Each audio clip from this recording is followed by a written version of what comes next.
In this video, we'll show you how to turn on the printer for the first time. Please make sure to use the power cord that came with the printer.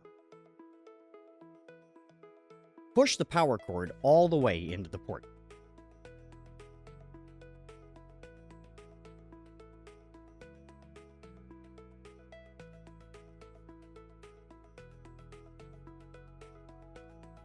Press the on button. Follow the on-screen instructions.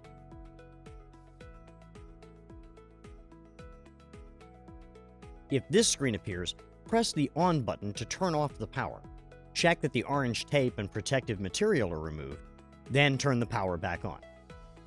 Your printer should now be on for the first time, and you're ready for the next step, installing the ink tanks. Thank you for watching.